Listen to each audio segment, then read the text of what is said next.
Bom dia, tudo bem? Vamos fazer a nossa agenda de reforma íntima do dia 2 de março de 2024. Reflexão e vivência em torno do Evangelho.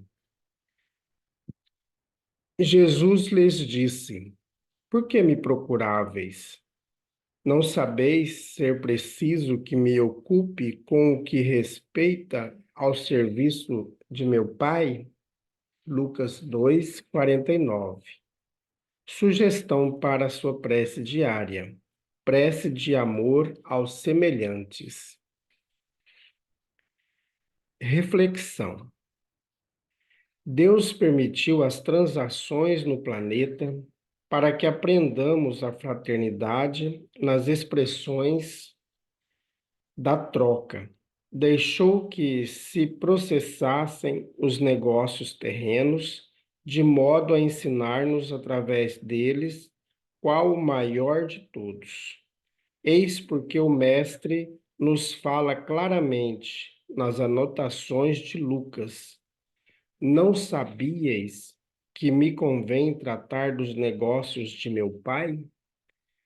Emmanuel, na obra Caminho, Verdade e Vida. Elevemos os nossos pensamentos, os nossos sentimentos a Jesus.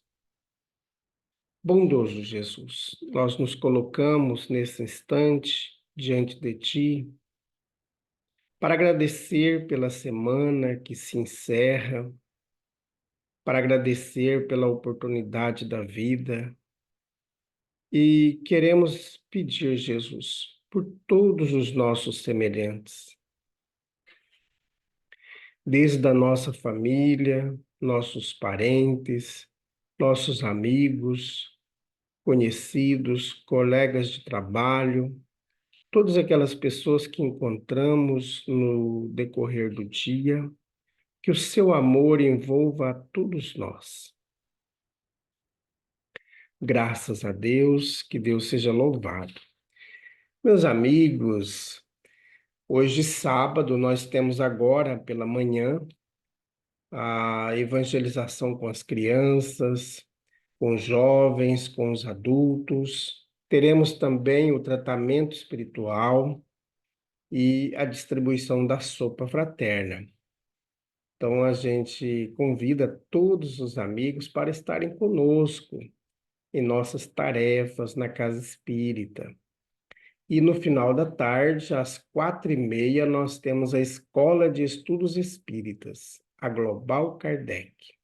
Então, venha estudar conosco. Se você não veio semana passada, não tem problema, pode vir hoje. Hoje nós teremos a primeira aula. Deus é o tema. Muito importante essa aula. Meus amigos, nós estamos estudando a obra O Evangelho por Emmanuel, Comentários ao Evangelho segundo Lucas. Antes de irmos para a mensagem, só lembrar que a Casa Espírita Amigos da Paz está sediada no bairro Jardim Primavera, no final da Avenida Brasil. Mais esclarecimentos, entre em contato conosco pelo WhatsApp 66 984 66 7110. Então vamos para a última mensagem dessa citação do Evangelho. Jesus, porém, dizia: Pai, perdoa-lhes, pois não sabem o que fazem. Lucas capítulo 23, versículo 34. No escândalo da cruz. Finda a crucificação, espraiou o mestre o olhar pela turba inconsciente. As opiniões contraditórias do povo alcançavam-lhe os ouvidos.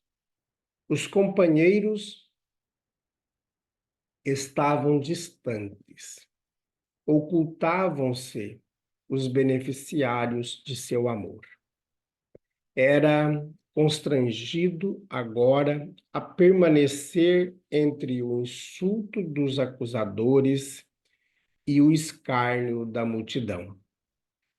Angustiado, identificava a maioria dos semblantes. Ali comprimiam-se pessoas da cidade que lhe conheciam a missão divina. Mais além, acotovelavam-se romanos aos quais socorrera, generoso, ou romeiros de regiões diversas que lhe deviam favores e benefícios.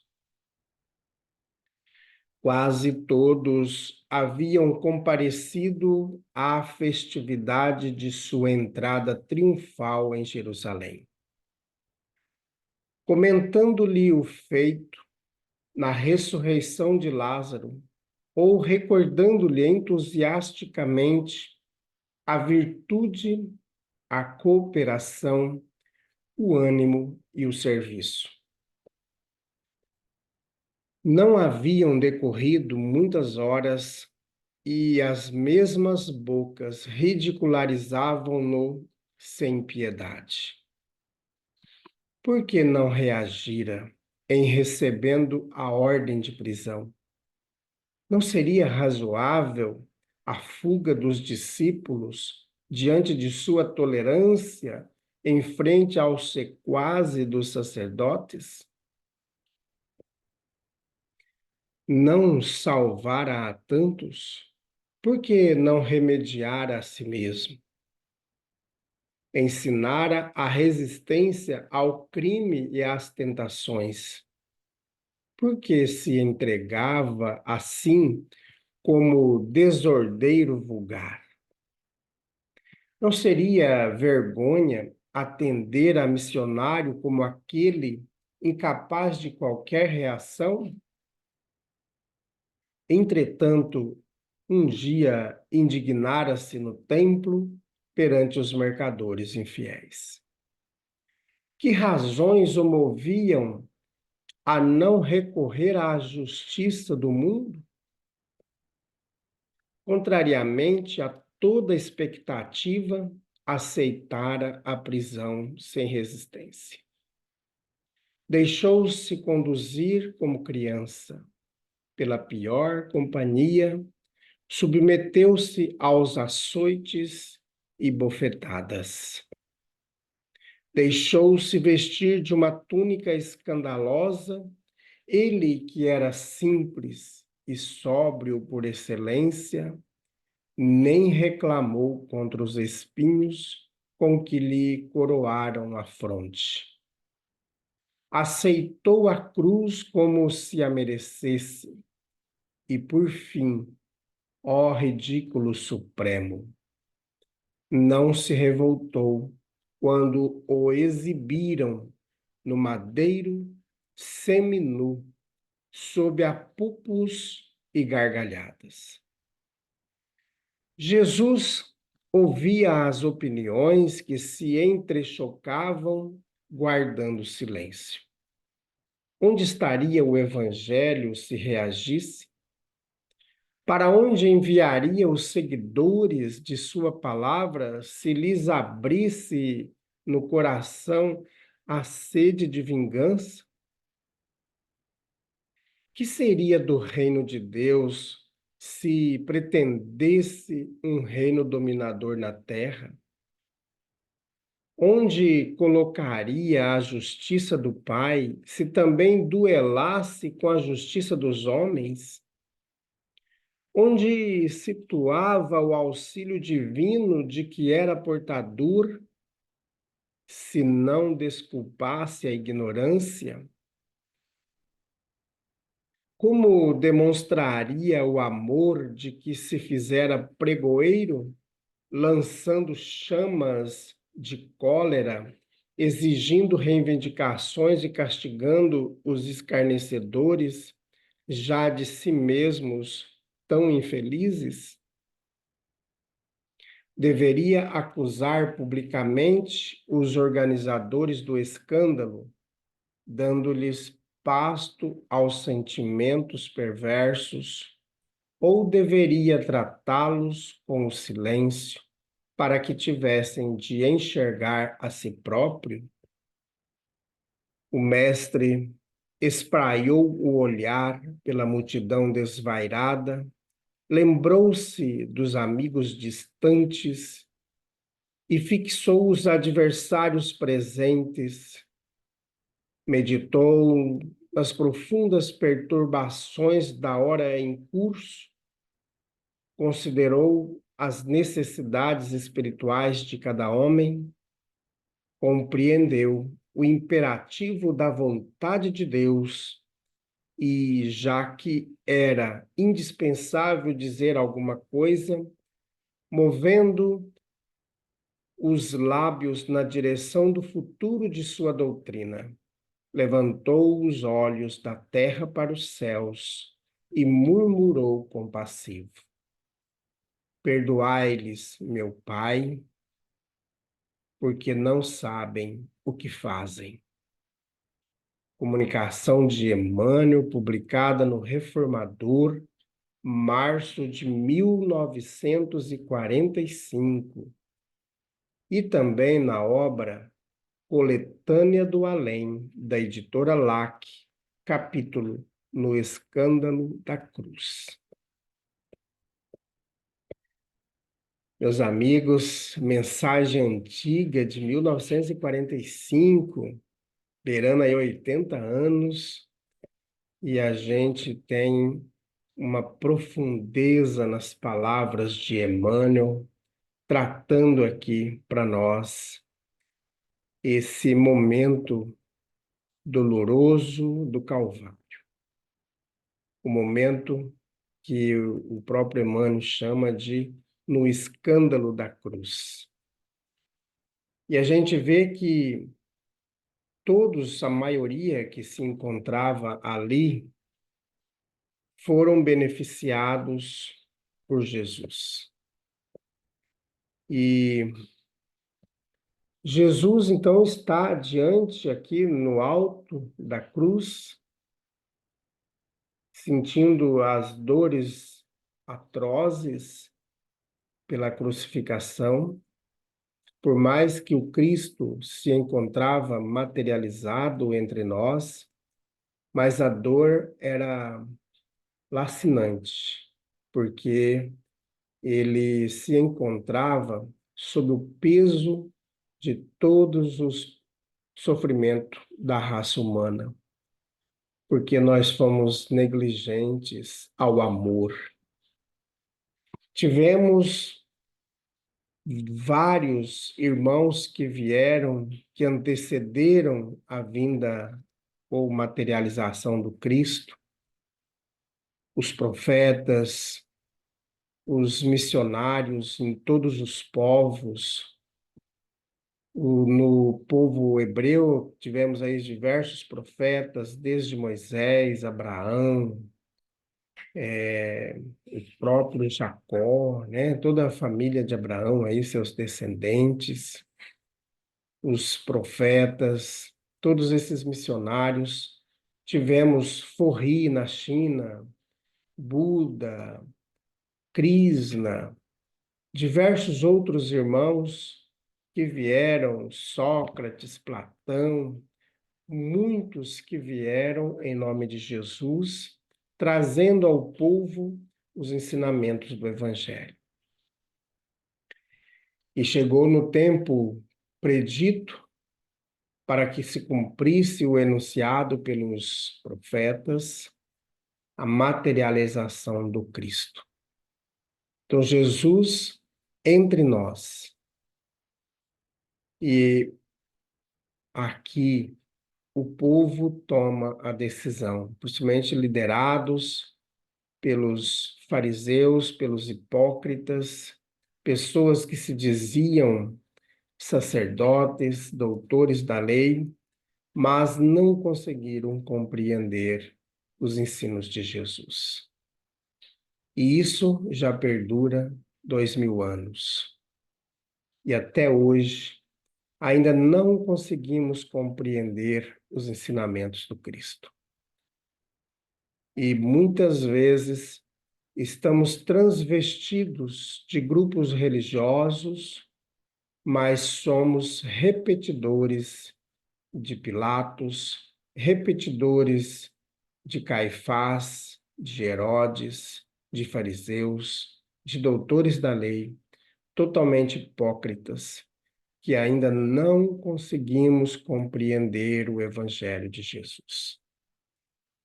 Na Idade Média, nós transgredimos de maneira assustadora os ensinos do Cristo, matando e disseminando muitas pessoas.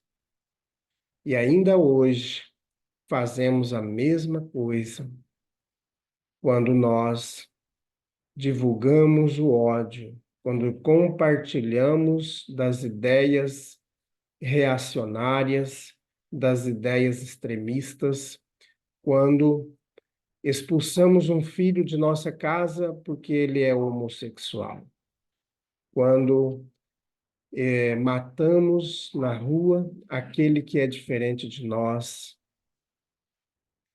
quando expulsamos da nossa casa o filho porque ele se debandou pelo lado das drogas. Então, precisamos, será, todos os dias, Jesus estar na cruz.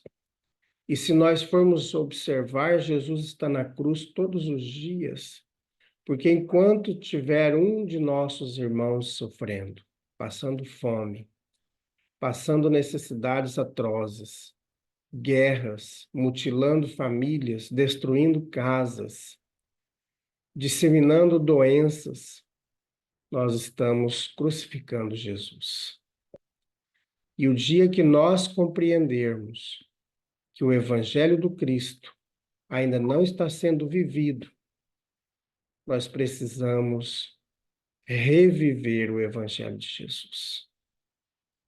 O objetivo do Espiritismo é voltar ao tempo dos apóstolos, é viver o Cristo redivivo de novo, é sair às ruas, às praças, levando consolo, levando lenitivo a tantos que sofrem dores lacinantes. Quando a gente recebe mensagens pelo nosso WhatsApp de mães dizendo que não tem o que fazer para a sua criança de 2 anos, que ela coloca uma água na mamadeira e dá para a criança como se fosse ali o seu alimento. Então, em todos os dias, nós estamos tendo Jesus sendo crucificado.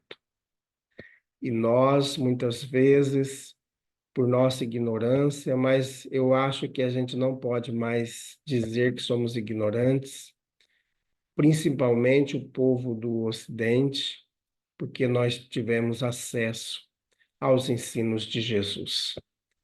Então, ainda não podemos mais dizer que somos ignorantes.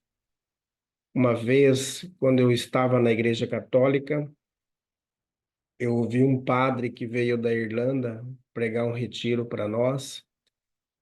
Ele dizia que numa comunidade onde morre um irmão de fome, ela não é digna de comungar o corpo do Cristo. E é muito profundo, porque há mais de 20 anos, quase 30 anos, que eu participei desse retiro, já passa de 30 anos, eu nunca esqueci. Então, meus amigos, nós temos que colocar as nossas barbas de molho e verificar se nós estamos ou não seguindo o Evangelho de Jesus. E aí, trabalhar dentro do nosso coração essa reorganização dos ensinos do Cristo. Muitos irmãos que nos precederam fizeram isso. Madre Teresa de Calcutá, Irmã Dulce, Mahatma Gandhi, aqui o Chico Xavier, né? Muitos irmãos. Nós fomos verificar, muita gente faz isso. tem irmãos encarnados que vivem para aqueles que sofrem. E só que eu não posso ficar dizendo o nome porque estão encarnados, né? Porque a gente fica, quando a gente fica elogiando, a gente fica valorizando a vaidade, né? Então a gente não pode entrar nesse lado. Então que a gente consiga, meus amigos, a partir de hoje, fazer essa reflexão íntima, tomar a nossa decisão, para que a gente possa, de fato, viver o Evangelho do Cristo, não mais condenando Jesus à morte. Meus amigos, vamos fazer prece. Quero, nesse instante, agradecer, em nome da Casa Espírita, Amigos da Paz, a todos os irmãos que estão curtindo nossas páginas, nosso canal, nas nossas redes sociais. E que Jesus nos abençoe a todos, porque estamos divulgando o Evangelho de Jesus. E toda vez que nós curtimos, toda vez que nós compartilhamos, nós também estamos colaborando na divulgação do Evangelho, ainda de maneira muito rudimentar, mas vamos começar do jeito que a gente sabe fazer, né? Conforme a gente vai aprendendo, né? Bom, então façamos prece. Bondoso Jesus, nós queremos nesse instante colocar em tuas mãos todos aqueles irmãos que estão sofrendo, aqueles que dormiram sem a janta, sem o alimento necessário, aqueles que vão amanhecer, acordar, que já estão nas ruas, sem o alimento do início do dia, sem ter tomado banho, sem ter uma roupa, mal cheirosos. Senhor Jesus, olhe por esses irmãos, principalmente aqueles que estão endoidecidos pela dor,